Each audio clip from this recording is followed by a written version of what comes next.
Voilà.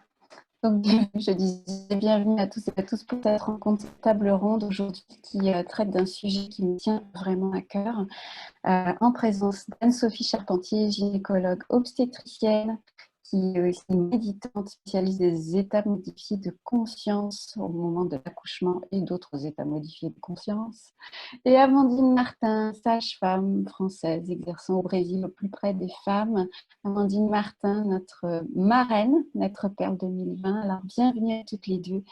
Et la table ronde qui nous réunit aujourd'hui, eh bien, c'est sur le thème « Regard sacré sur la physiologie ». Alors, Amandine, je crois que tu avais le goût de partager avec nous une définition de ce regard sacré sur la physiologie. À toi la parole. Merci Sonia. Alors, je suis très très heureuse d'être en votre présence sur un thème aussi passionnant. C'est ce qui m'a motivée à me lever à 4 heures du matin pour être avec vous à 4h30. Regardez derrière la preuve en image. Le soleil n'est pas encore arrivé chez moi parce que je ne pouvais pas résister à ce plaisir de pouvoir partager ce sujet avec Anne-Sophie Charpentier, pour qui j'ai vraiment beaucoup d'admiration. Et c'est toujours extrêmement riche de partager avec elle et puis avec vous tous. Alors, je reconnais quelques visages. Donc, je suis vraiment très, très heureuse d'être avec vous.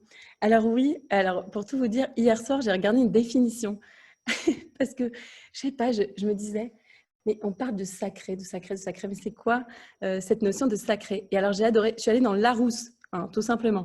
Et vous savez ce que c'est quelque chose de sacré pour le Larousse, hein, je pense qu'il y a 1000 définitions possibles. C'est ceux à qui l'on doit un respect absolu qui s'impose par sa hauteur. Waouh, merci Larousse. J'aurais jamais imaginé que le Larousse allait pouvoir être dans une justesse comme ça. Alors oui, la physiologie est totalement sacrée. Alors moi, ce sacré de la physiologie, je l'ai découvert un peu tard parce que j'ai été formée en France dans une école de sage-femme française attenante à un CHU où tous mes stages se passaient, quasiment tous mes stages se sont passés dans ce CHU, hein, où les conditions d'accompagnement des naissances sont médicalisées.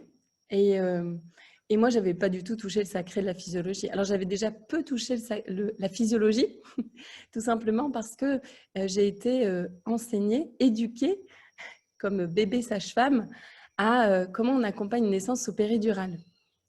Et il se trouve que quand on reçoit une péridurale, c'est assez exceptionnel qu'on arrive à plonger dans la physiologie. Un accouchement peut très bien se passer. Hein, alors, je tiens cette définition d'une sage-femme que j'admire beaucoup, qui s'appelle Maïti Trélin. Et elle parle justement de ça. Elle va dire un accouchement, il peut très bien se passer, mais ne pas être dans une rivière qui court, qui est la rivière de la physiologie. Et elle dit que ça peut être un accouchement qui s'appelle eutocique. Un accouchement eutocique, c'est on marche sur le bord de la rivière, tout se passe bien, on peut avoir une naissance qui se passe super bien, mais on n'a pas sauté dans la rivière, qui est ce lieu où on a tout ce cocktail hormonal qui est là présent à son maximum et qui nous emporte malgré nous. Donc moi, j'ai pas vraiment touché, j'ai bien accompagné, observé, assisté à quelques naissances naturelles, physiologiques, mais pas suffisamment pour avoir compris la moindre chose. Et comme on ne me l'a pas enseigné, tout ce qu'on m'a enseigné, c'est les contractions sont régulières, on se dilate d'1 centimètre par heure, voilà. Et puis, j'ai travaillé quelques mois en France et puis j'ai débarqué à Madagascar. Et là, alors là, je me suis pris la claque de ma vie parce que je ne comprenais rien aux naissances. Je me suis retrouvée au domicile des patientes. Qu'est-ce qui se passe? Les contractions n'étaient absolument pas régulières. Les femmes étaient emportées dans quelque chose. J'étais là, mais qu'est-ce que c'est que ce truc? Ça me dépassait. J'avais vraiment l'impression d'être en face de quelque chose qui me dépassait, qui dépassait l'être humain, quelque chose d'un peu divin, pas qu'un peu. Et je dis souvent, je suis tombée à genoux. Avec beaucoup. Alors là, bien sûr, j'ai retiré ma blouse blanche, que là, alors clairement, la blouse blanche de la sage-femme qui sait, là, ça n'avait plus sa raison d'être. Et puis, je me suis assise dans un coin de la pièce et j'ai juste écouté, regardé et j'ai tout appris. Donc, le sacré de la physiologie, je l'ai découvert juste déjà quand j'ai vu des accouchements, observé des accouchements physiologiques. Et quand on observe un accouchement physiologique, c'est tellement puissant que clairement, ça impose le respect, pour reprendre la définition. Donc, voilà avec quoi j'avais envie de commencer. Pour moi, quand une femme a la possibilité hein, à l'environnement. On va certainement parler de l'environnement, à quel point il est important. Hein, mais quand elle peut avoir tout cet environnement, ou même sans environnement, qu'elle arrive à plonger dans cette rivière intérieure et se laisser emporter, il y a quelque chose d'absolument magnifique. Et alors j'en parlais, j'ai beaucoup développé dans la formation que j'ai donnée vendredi, et j'en toucherai quelques mots. Mais pour moi, elle rentre dans une sorte de cycle fou. Hein, un accouchement, moi, je le lis, alors c'est mon regard, hein, comme un cycle complet, hein, de vie, hein, un cycle vie-mort-vie complet. Et je pense qu'il faut au moins ça pour mettre au monde un être humain complet, hein, d'avoir un cycle chou, complet comme ça, où on se déroule comme les 4 saisons, hein, du cycle solaire, ou bien alors comme les 4 éléments de la nature. Je pourrais en reparler, en dire juste quelques mots.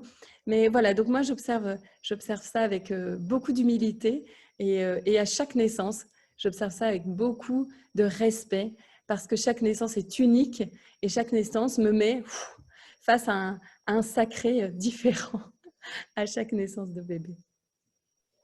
C'est très beau, Amandine. C'est très, très beau. Je rebondis. Donc, moi, sûrement, certains me connaissent déjà un petit peu par... ça fait 4 conférences que je partage. Donc, je suis gynéco et comme Amandine, hein, j'ai appris la mécanique obstétricale. On appelle d'ailleurs ça la mécanique obstétricale. La mécanique de la physiologie pour les règles, pour la ménopause, etc. Sans du tout qu'il me soit enseigné non plus le sacré dedans. Et c'est la pratique qui nous fait dire que, ah tiens, là, ça ne se passe pas comme les protocoles où les médicaments qu'on donne ne permettent pas cette ouverture. Hein, et comme tu décris si bien, Amandine, hein, de plonger dans la rivière, le sacré va nous inonder. Alors, puisque tu en parlais, j'ai aussi récemment essayé de mettre une définition sur le sacré. Et en méditant, il y a quelque chose qui m'est venu. Mais d'abord, il faut savoir que le sacré est toujours lié au respect et à la liberté. On doit ressentir en nous, on doit respecter déjà ce sacré, se sentir respecté dans ce sacré et se sentir libre. Hein. Le sacré ne peut pas être quelque chose d'imposé, ni par l'autre, ni par l'extérieur. Il vient. Et il nous inonde et on plonge dans la piscine et après, on ressort toujours. C'est ça qui est bon. Hein. On va toujours au sommet de la rivière. Des fois, on reste un petit peu en bas et c'est désagréable et inconfortable. Mais toujours, il y a, si on lâche tout, hein, et si toujours on va ressortir de la rivière et pouvoir nager jusqu'à l'océan, ce truc énorme, immense. Donc, la définition que j'avais, je l'ai écrite parce que j'ai trouvé très, très jolie.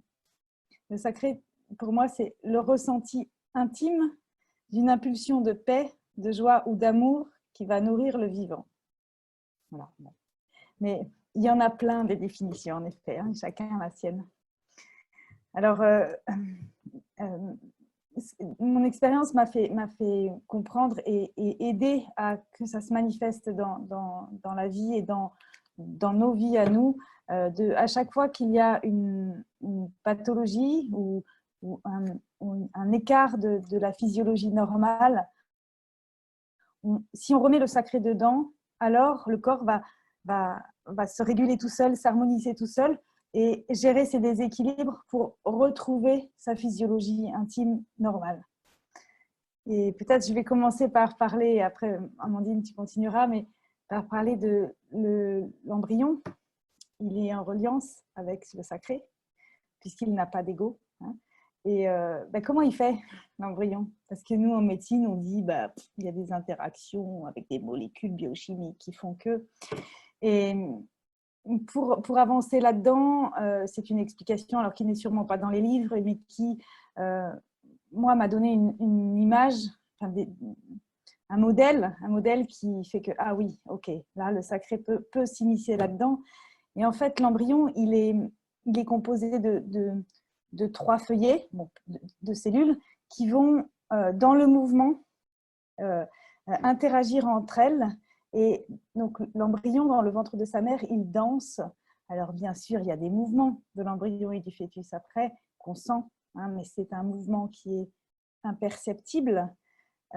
Et pour nombrer le cœur, le foie, le rein, le cerveau, il va faire des mouvements sacrés, hein, selon des nombres d'or, selon des structures géométriques sacrées, Et ces mouvements vont faire qu'il va capter des informations pour construire son organisme tel un être vivant humain. Et ces mouvements vont être ponctués de pauses, de silence, d'immobilité. Et c'est les deux qui vont faire que il va construire un être humain vivant selon les plans qui sont faits pour être un être humain vivant. Et alors après, il y a l'interaction de la mère, du père, des informations génétiques, de tout ça, mais il n'y a pas que ça. Hein. Il y a aussi un mouvement et une danse. Et de me dire que l'embryon danse pour se construire, je trouve que c'est peut-être romantique, ou je sais pas, c'est beau. Et ça, pourquoi ça a été une explication juste et centrée pour moi? Parce que chez l'adulte, des fois, dans la danse, quand on fait des mouvements, on peut réparer notre corps par des mouvements dansés qui viennent de l'intérieur et qui vont faire que, ah oui, un truc qui était coincé, il va se libérer dans la fluidité du mouvement, parce que le mouvement, ça va pas être une danse, ça va pas être le charleston, j'en sais rien, ou la valse, hein, ça va être un mouvement qui va de l'intérieur, et on voit bien que la danse est une thérapie. Et bien, on retrouve les mouvements que l'embryon a fait dans le ventre de sa mère. Et c'est beau, puisque l'élan de la vie, de toute manière, est toujours en mouvement, hein, toujours changeant. Et le fait de danser, alors c'est pour ça que les femmes enceintes, si elles arrivent, de danser pendant l'accouchement, c'est aussi génial, parce que comme elles sont dans un état de conscience modifié, si elles se relient à ce qu'elles ressentent à l'intérieur, à l'ocytocine, et elles vont faire un mouvement qui va faire que leur corps va se libérer, va libérer des tensions, notamment dans le bassin, que l'enfant il va être bercé par ce mouvement, et que le travail va se faire beaucoup plus rapidement et beaucoup plus physiologiquement. C'est super ce que tu racontes, Anne-Sophie, merci. Parce que ça permet de relier comment ce bébé, cet embryon, ce fœtus, hein, il peut aussi nous guider dans ce passage.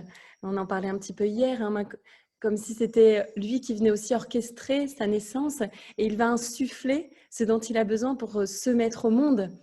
Et cette matrice qui est ce corps, ce temple, cette mère qui le porte, comment elle va pouvoir, juste en se reliant à ce qu'elle ressent à l'intérieur, comme tu le dis très justement, sentir le mouvement instinctif et naturel de son corps.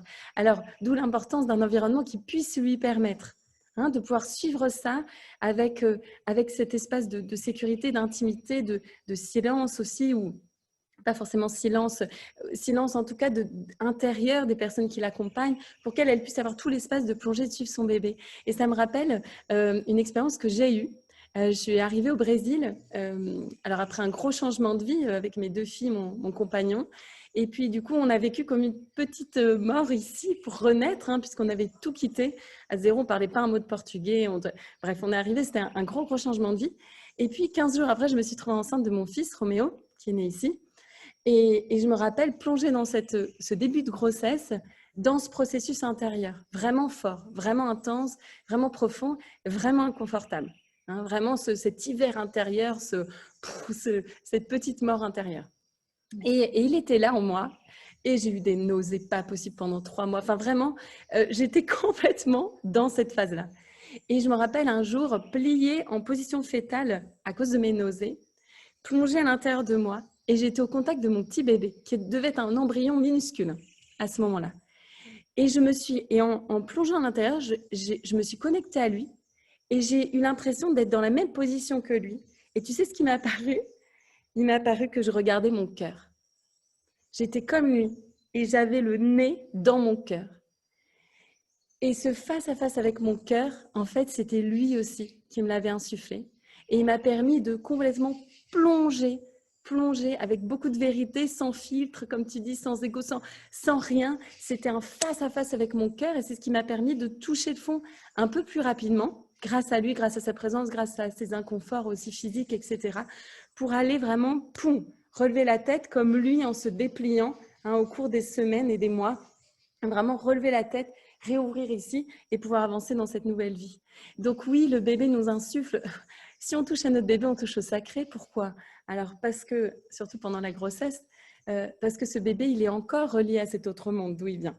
Moi, je ressens très très fort. Il n'a pas encore passé ce grand portail de ce monde pour l'autre, tout comme quand on meurt à notre monde d'ici pour revenir dans l'autre monde, on passe un portail. Eh bien, pour moi, ce portail, il ne le passe vraiment. Alors, je pense que c'est progressif, hein, il descend en plusieurs plans. Et moi, je sens les bébés quand je me relie à eux. J'ai senti mes enfants quand ils sont nés aussi. L'impression de vraiment traverser ce portail au moment de l'accouchement. Alors du coup, oui, si on se relie à son bébé, on touche au sacré. Si on se relie à son bébé, on touche à aussi ces ressources qui sont placées dans cette rivière, qui sont placées dans ce corps, Anne-Sophie, qui bouge instinctivement, qui peut, oui, libérer, je te rejoins complètement. Donc oui, faisons corps avec ce bébé. Hein, parce que bien souvent, comme la sensation est forte pendant l'accouchement, on a tendance à être ailleurs, à se concentrer sur d'autres aspects. Et c'est vrai que parfois, juste plonger avec son bébé, ça peut tout changer. Et alors, ce que tu décris, si on regarde les nausées du premier trimestre de la femme enceinte, hein, si on le regarde avec notre regard d'analyse et médical, bah, c'est pas bien, donc c'est désagréable. Hein, avoir la nausée toute la journée pendant 3 mois, c'est pas cool. Vomir non plus. Si on prend ça avec un regard sacré, c'est on va se débarrasser, on va littéralement vomir des trucs qui n'ont pas été digérés. Et alors, souvent, le féminin, on va toucher au féminin là.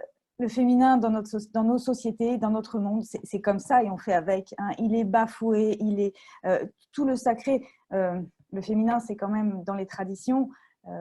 La femme est initiatrice, enfin, pas la femme, le féminin, hein, ça peut être aussi les hommes, mais le féminin, c'est l'initiateur justement pour aller au sacré, et ça fait très longtemps qu'on le sait. Dans notre monde matérialiste, qui est ce qu'il est, on ne va pas juger, hein, il n'y a plus cette place-là. Donc, je vois, moi je sais que je sens que quand une femme arrive avec beaucoup de nausées au début de la grossesse, si elle est accompagnée on ne juge pas ça, on laisse faire. C'est des trucs, on ne va pas aller analyser qu'est-ce qu'elle est en train de vomir.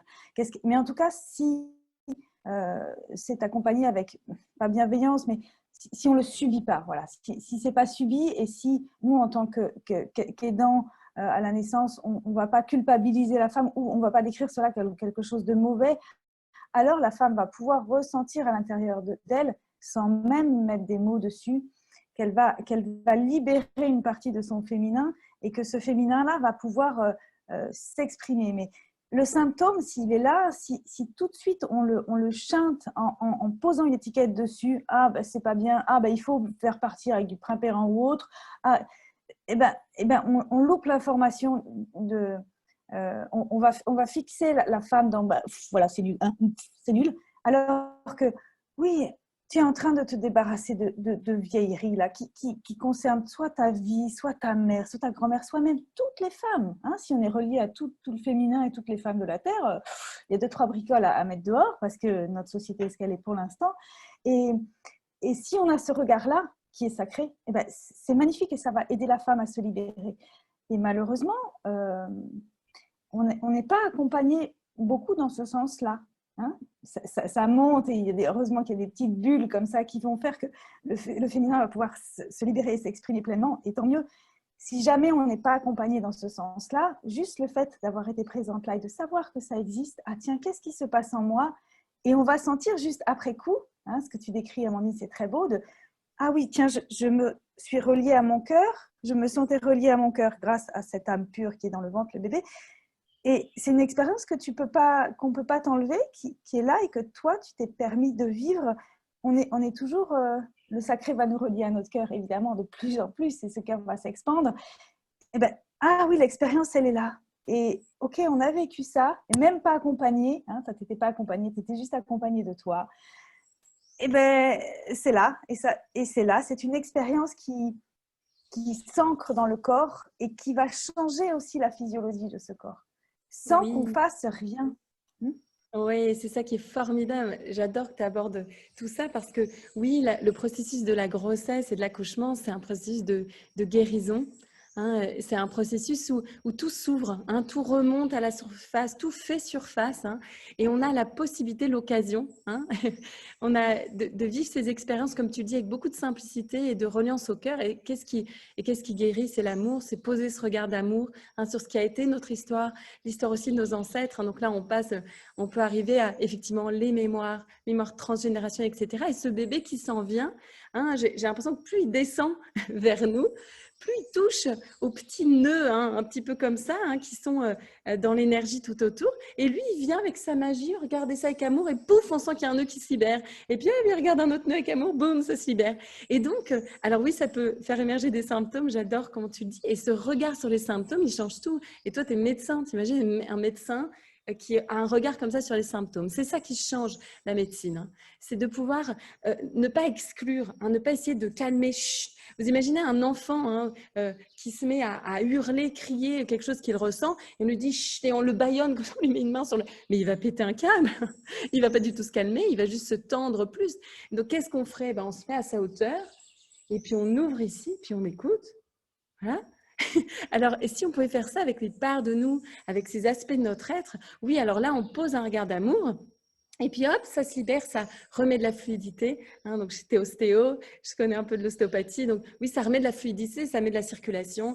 Hop, on repose un regard d'amour. Donc c'est vraiment cette opportunité. Et moi, il y a un maître mot pour moi dans tout ce processus hein, de gestation et d'accouchement, c'est l'abandon. C'est ce processus d'abandon. Et c'est peut-être ce qui est le plus dur pour l'être humain, hein, qui peut avoir peur, parce nous, on a un mental, on a un ego, hein, on peut avoir peur. Quand c'est inconnu comme ça, quand tout est ouvert, parce que le moment de la grossesse, de l'accouchement, c'est un moment où tous les canaux sont ouverts. Je dis souvent qu'au moment de l'accouchement, j'ai l'impression que les portes du ciel s'ouvrent, hein, pour que cette mère, elle puisse monter, aller chercher son bébé et redescendre avec lui. Et pour moi, c'est un moment hein, où ce canal s'ouvre et où tous ceux qui sont présents reçoivent. C'est pour ça que moi, j'approche toujours une femme en travail avec beaucoup de respect. J'avance comme ça, je sens, il y a un portail ici, je peux te dire où c'est. Et quand je rentre dans ce portail-là, je sens que oui, tout est ouvert. Et une femme, hein, si c'est à travers elle que ça se passe, qui rentre dans cet état, alors c'est progressif au moment de la grossesse, pardon, et au moment de l'accouchement, pouf, tout s'ouvre, ça peut foutre... Vraiment, ça peut faire peur, ça peut donner un sacré vertige. Alors, comment s'abandonner? Alors oui, si autour, on a une personne qui peut être pilier de cette confiance, ça peut être notre compagnon, ça peut être une sage-femme, un médecin, quelqu'un, une doula, quelqu'un qui est là, hein, ou alors là, elle va pouvoir s'appuyer, ou bien alors se préparer et ce jour-là se dire « Waouh, j'ai ce vertige, je sens que tout s'ouvre, je sens qu'il y a plein de trucs qui émergent, allez, je plonge, je m'abandonne. » Hein, il y a beaucoup de femmes qui me disent il faut que je libère mes peurs pour pouvoir accoucher. Moi, j'ai envie de lui dire mais non, tu prends tes peurs sous le bras et tu plonges. C'est pas grave. Prends-toi entière. Pour moi, les processus de guérison, ça ne peut être que des processus d'inclusion, jamais d'exclusion. Pour moi, c'est pas possible. Oui, Amandine, c'est super beau. Et en même temps que tu dis ces belles paroles, le jour se lève et ça va être ça. Si on est accompagné, encore une fois, c'est très bien. Malheureusement, là, on est un petit groupe, on est à l'autre bout. Vous vous rendez compte, on est à l'autre bout du monde, tu es au Brésil. Donc, on ne va pas forcément avoir, j'insiste, je suis désolée d'insister là-dessus, on ne va pas forcément avoir le bon mari, la bonne doula, la bonne sage-femme, le bon gynéco. Si on l'a, tant mieux, on prend et on en profite. Mais sinon, on va se sentir... Pour traverser l'abandon, on peut se sentir abandonné.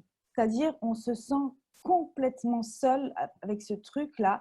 Et c'est ce que tu as senti aussi, Amandine. Tu étais seule dans ta position fétale avec ton petit et tu as retrouvé les ressources à l'intérieur de toi pour traverser ce bazar. Et de faire confiance à ces ressentis à ce moment-là, il est évident qu'on va traverser de toute manière des choses qui vont être difficiles pour pouvoir se libérer. Toute libération impose de mettre dehors des structures qu'on croyait immuables, la vérité, tout ce bazar. Et quand on les met dehors, ça s'écroule et il n'y a plus les fondations. Donc, on se sent soit au fond de la piscine, hein, au fond de la rivière, seul, même à étouffer. Hein, on peut avoir des ressentis d'étouffement. Et ben, c'est là où notre respiration va se dire « Ah, ok, elle est comment ma respiration ?» Ok, je la reprends parce que je suis maître de la respiration. Alors, si on a quelqu'un qui nous aide à dire « Vas-y, respire comme ci, comme ça » ou « Ressens ta respiration », ça va aider. Mais quand on va étouffer, quand on va être inondé, quand on va être submergé par un truc, quand on va être perdu et on va se sentir abandonné, c'est là où notre puissance et va pouvoir s'exprimer. Et c'est une période super désagréable si on ne lutte pas contre ça, si on lâche à ce moment-là. Si on se laisse immerger par ça, il en sort le sacré. Et le sacré ne s'invite pas, on ne peut pas le demander. Le sacré va venir quand tout le reste n'est plus là ou n'a plus sa raison d'être. Et pour ça, il faut y aller au fond. Et je pense que c'est important de l'entendre, ça, par des gens qui soit l'ont expérimenté, soit l'accompagnent, pour se dire, quand on sera tout seul face à ça, c'est OK. OK, je même l'impression de mourir. Parce que quand on se libère de tout, et notamment je sais pas, quand on accède au sacré, on va se libérer de l'ego et on a l'impression de mourir pour renaître. Ben oui, mais si on ne se laisse pas immerger par cette impression de mort, on ne va pas pouvoir renaître. Hein, et ce n'est pas la peine de faire des expériences de mort imminente, catastrophiques ou autres, pour avoir cette sensation-là et se libérer. Hein, c'est la même chose dans les expériences de mort imminente, on va mourir, mais physiquement aussi. Là, on va donner la vie. C'est le même mécanisme au niveau énergétique ou sacré ou je ne sais quoi. Hein, on va passer un passage qui va être très, très intense. Et si on se laisse complètement immerger par ça, le sacré va se... Et le sacré, qu'est-ce qui va immerger? C'est l'amour, il n'y a que ça. Hein, c'est l'amour inconditionnel pour cet enfant, même s'il est très, très moche. Hein, des fois, en maternité, c'est drôle. Hein, on va trouver son enfant magnifique. Mais oui, il a besoin d'être aimé comme il est. C'est beau. Hein, c'est très, très moche. Un enfant n'est jamais moche, mais vous comprenez ce que je veux dire. On va être prêt à accueillir tout ce qui est avec cet amour inconditionnel pour l'autre tel qu'il est. Et même le mari, hein, qui n'aura pas été parfait, on sentira qu'il a été là dans ce qu'il a pu. Il n'y aura plus de jugement. Et bien oui, son épaule, telle qu'elle soit, elle va avoir été merveilleuse parce que nous aussi, si lui n'a pas été parfait dans notre idéal, c'est notre masculin sacré qui va dire « Ok, moi je suis allée là, je suis allée au fond de la piscine, j'ai pris l'échelle pour remonter toute seule. » Et c'est ça, la force, la puissance du féminin, de l'être et de l'humain, c'est ça. Oui. Hein. Alors, c'est magnifique, Anne-Sophie, que tu parles de ça avec ces mots-là, parce que ça rejoint vraiment la lecture que j'ai eue comme un peu une révélation quand je suis arrivée au Brésil, parce que alors, il y a un bruit comme ça, c'est un oiseau très spécial du Brésil qui fait un bruit de porte qui grince, donc n'ayez crainte. La forêt se réveille, parce qu'il y a vraiment la forêt ici, d'accord? Donc, ça se réveille, ça fait du bruit. J'espère que vous m'entendrez bien. Alors, moi, ce qui me semble, ce qui m'est apparu comme une évidence, parce que quand je suis arrivée ici, j'ai rencontré beaucoup de chamans qui travaillent avec cette fameuse roue, cette roue des 4 éléments qui symbolise et des 4 saisons et des 4 directions nord, sud, est, ouest et des 4 animaux totems, je ne sais pas quoi. Et puis moi, quand j'ai vu cette roue, je me suis dit, c'est pas possible, c'est l'accouchement. Je me suis dit, c'est pas possible, c'est l'accouchement. Alors, je vais en parler avec les saisons parce que ça me semble un peu plus facile. Mais pour moi, une femme qui enfante, elle passe par les 4 saisons. Et les plein été, c'est la naissance du fruit. Donc, pour moi, elle terminait par l'été. Et elle commençait par quoi? Elle commençait par l'automne. Parce que pour moi, on n'entre pas en travail d'accouchement. Pour moi, on tombe en travail d'accouchement. Si tu regardes bien, une femme, alors elle veut stimuler parce qu'elle arrive à 41 semaines, elle n'en peut plus, elle a envie d'accoucher, alors elle va faire de la marche, elle va laver tous ses carreaux. Alors je dis pas que c'est pas bien parce que franchement, comme on le disait, le mouvement c'est génial. D'accord. Sauf qu'en fait, tu regardes bien que c'est quand le soir, elle va lâcher, qu'elle va s'endormir sous sa couette contre son chéri, tout chaud, dans son intimité, que boum, elle peut rentrer en travail. D'accord? Donc, elle peut tomber en travail d'accouchement. Pour moi, c'est vraiment comme la sève des arbres en automne qui quitte les branches, c'est pour ça que les feuilles tombent, quitte les branches pour retourner vers le centre, retourner vers le tronc, redescendre vers la terre. Et tu parlais de descente au fond de la rivière. Oui, nous avons les mêmes images. C'est tout à fait ça. Pour moi, c'est une tombée, c'est une descente. Donc, cette femme, on va la voir, elle va rentrer peu à peu dans sa bulle, les contractions arrivent, elle se rapproche. Et c'est le moment où les feuilles tombent, tout ce qui n'est plus de ce cycle d'avant, parce que oui, tout va changer avec la naissance de cet enfant-là, où tout va tomber, se détacher d'elle, et c'est vraiment un processus de retour au centre. Et puis donc tout va tomber. Alors j'en vois certaines qui ont déjà vécu la formation avec moi où j'ai parlé de ça pendant une journée complète vendredi. Désolée, ça va faire des rappels les filles, mais voilà. Et elle tombe. Donc elle s'enfonce, elle plonge dans sa bulle. Et va arriver quoi? La phase de l'hiver. Ah oui, parce que pendant toute cette phase d'automne, avec les contractions, le bébé il va dilater le col jusqu'à arriver, pour moi, c'est ce que j'ai observé, à la frontière. Il arrive à la frontière des deux mondes, il arrive au détroit supérieur du bassin, qui est ce diamètre supérieur du bassin, où la dilatation est peut-être presque complète ou complète, mais il est à la porte. Et c'est le moment de l'hiver. Et moi, j'ai vu, par exemple, les femmes africaines, c'est les premières que j'ai vues accoucher comme ça. À ce moment-là, les contractions peuvent quasiment s'arrêter. Des fois, on a une pause de 20 minutes. Moi, j'étais là, la première naissance que j'ai vue comme ça, je disais, mais qu'est-ce qui se passe? Et cette femme sous mes yeux était allée dans son lit, s'était mise sous une couverture et avait dormi 20 minutes. Moi, je disais, c'est pas possible. Elle est à 9 cm, presque à dilatation complète. Elle avait des contractions toutes les 2-3 minutes. Et là, pause. Elle dort, elle plonge. Elle touche le fond de la piscine, elle touche le fond de la rivière. Et là, c'est la pause, c'est le moment de basculement. C'est le moment où une phase peut apparaître, qui est la phase de désespérance, qui est une phase très physiologique. C'est une phase qui va nous permettre de sécréter de l'adrénaline, qui est une hormone de stress et qui va nous permettre de passer de notre féminin qui a le courage de s'enfoncer, de se regarder, d'aller jusqu'au fond, pour le masculin, la force dont on va avoir besoin pour pousser notre bébé au monde dans la phase du printemps. Donc on s'enfonce dans l'hiver. Et j'ai vu que les femmes qui arrivaient à accueillir cet hiver, pour moi c'est la grande clé, qui arrivaient à s'abandonner, comme tu dis, à tout lâcher et à accepter quelque part de laisser mourir une part d'elle. Parce que dans ces moments-là, c'est un réel stress. Quand les femmes elles nous disent « Non, je ne vais pas y arriver, il va pas... » et elles disent « Je vais mourir, ou je m'en vais, ok. Je rentre chez moi. Ah bon, bah t'y es. Bon. C'est des phases vraiment de stress inouï, parce qu'il y a une vraie mort. Ce n'est pas une blague. Mais si à un moment, j'ai toujours vu, alors cette phase, elle peut durer plus ou moins longtemps. J'ai vu une jeune femme, très jeune, de 19 ans, qui a accouché il y a quelques mois. Elle a passé 3 heures dans cette phase. Ça a été hyper puissant. Mais moi, j'étais là et j'étais pilée de confiance parce qu'elle avait besoin de ça. Elle avait besoin de laisser mourir tellement cet enfant, parce qu'il y avait sa mère qui était à côté, qui l'a maternée. Et quand sa mère a dû partir bosser, parce qu'il était 8 heures du matin, et ben, qu'est-ce qu'elle a fait? Elle a tout lâché. Et vous savez où elle a accouché? Dans le lit de sa mère. Elle a pris la place de sa mère. C'était magnifique. Elle n'était pas dans son lit d'enfant, parce que les gens vivent beaucoup ici tous ensemble dans les générations.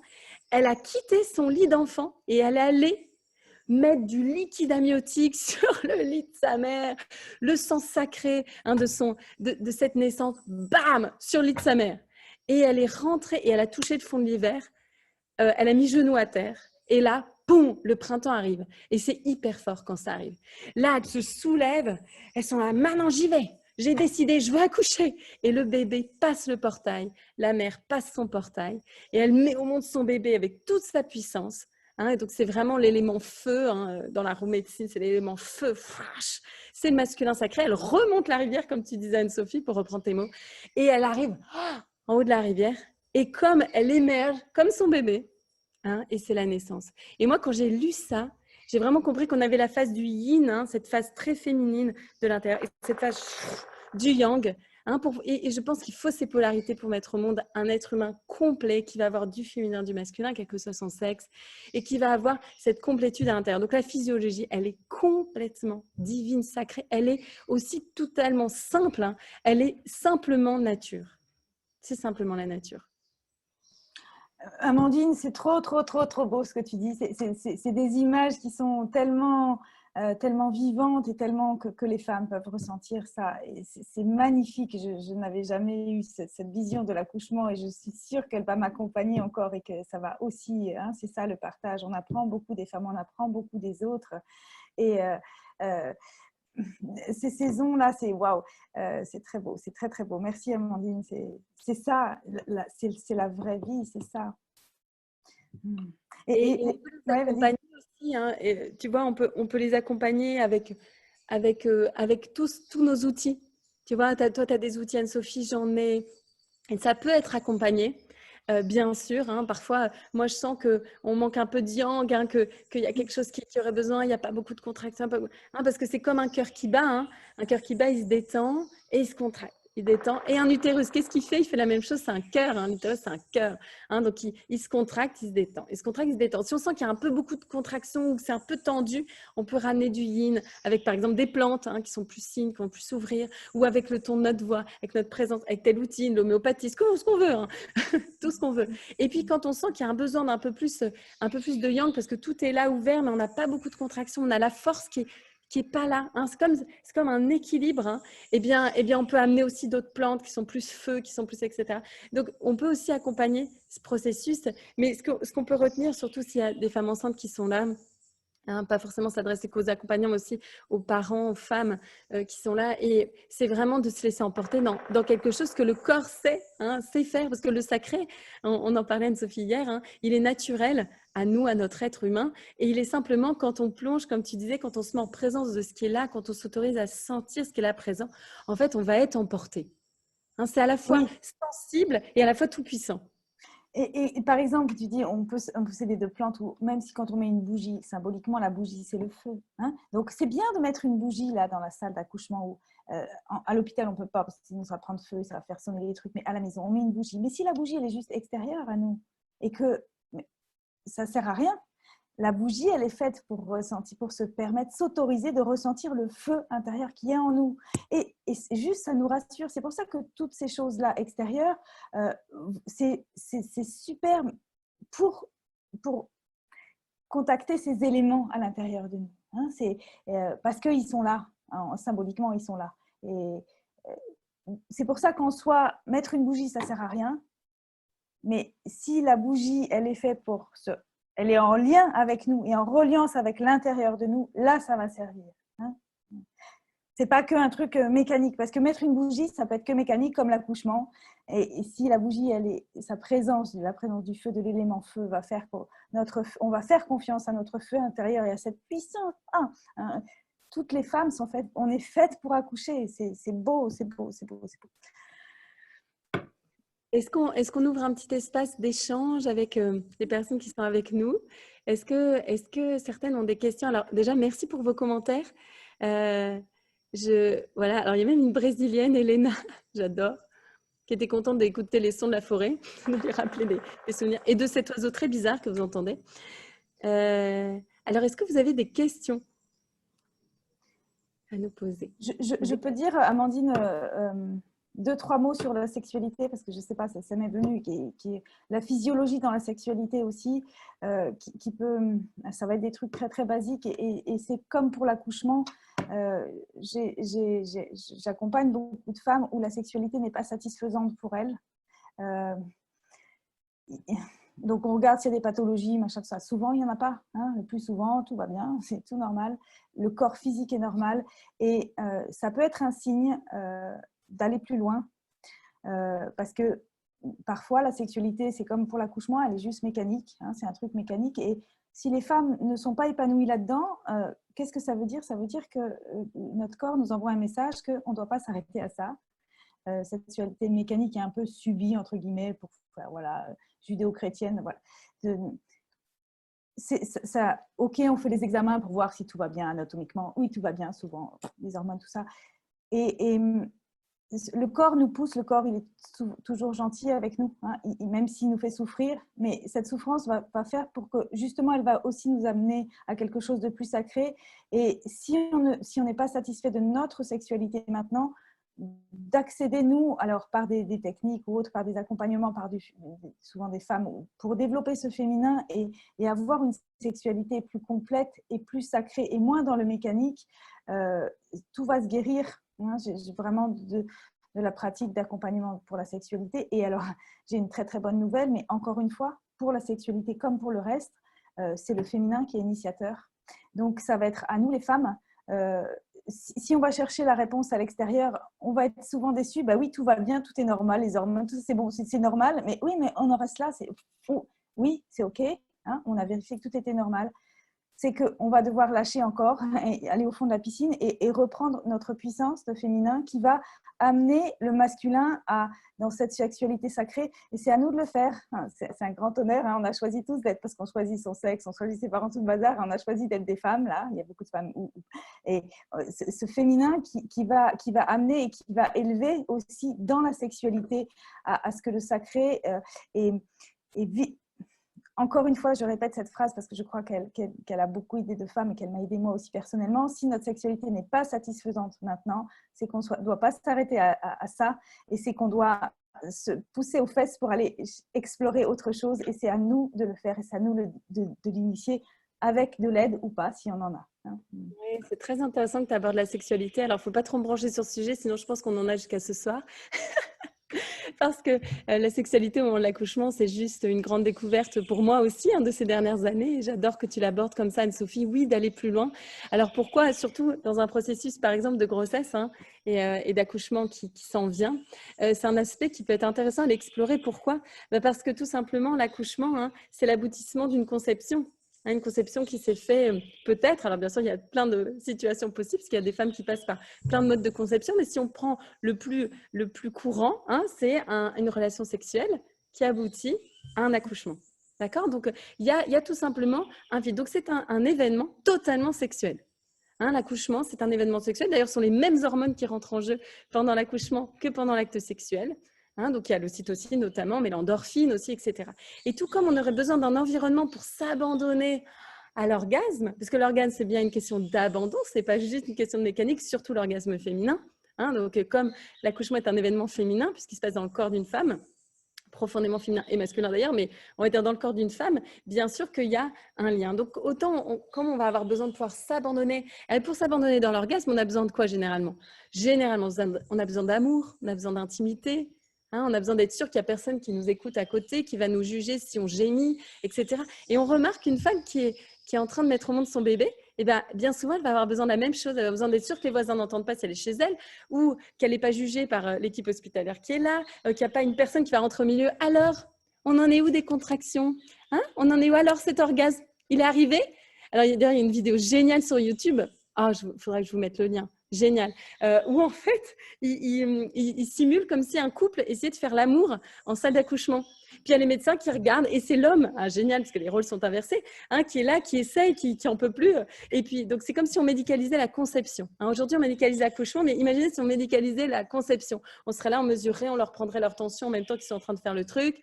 Ça gonfle, ça dégonfle, ça gonfle, ça dégonfle. Ils sont obligés de rester dans la même position, etc. Et on rentre, on sort, on rentre, on sort.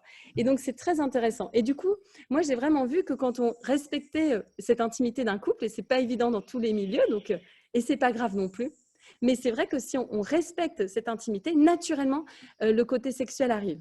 Un couple qu'on laisse tranquille pour l'accouchement, moi, je les ai vus commencer à se toucher, les seins se caresser, s'embrasser, etc. Et boum, les contractions s'accélèrent, boum, ça stimule le processus, c'est impressionnant. Et les hommes que j'ai vus beaucoup, surtout ces derniers mois, c'était assez impressionnant, étaient dans ce naturel de trouver leur femme tellement belle que des fois, ils avaient vraiment envie de l'embrasser langoureusement.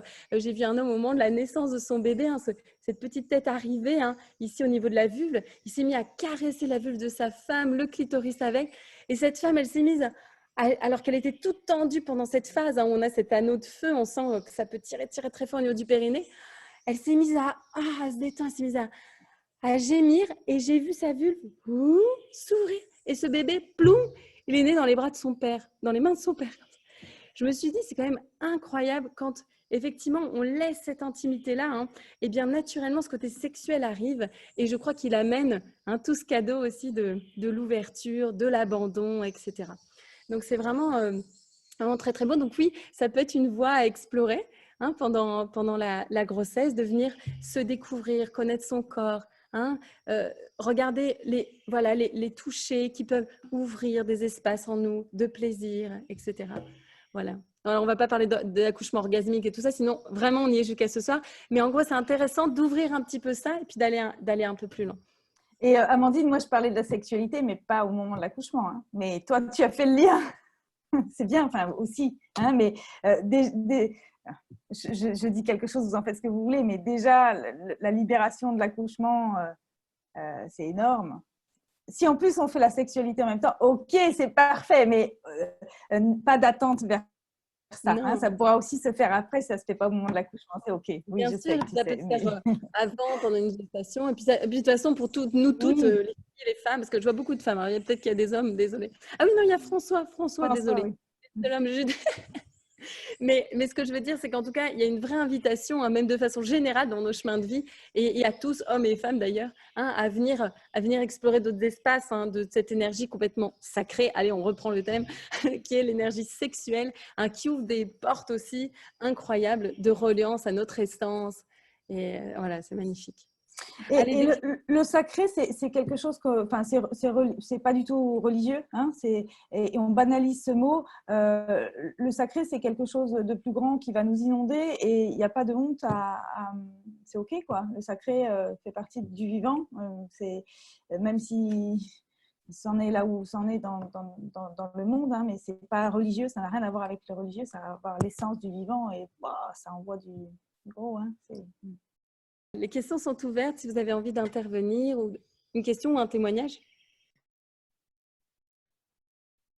Je voulais juste vous remercier toutes les deux et juste faire une toute petite remarque parce que je trouve assez extraordinaire ce qui se passe là.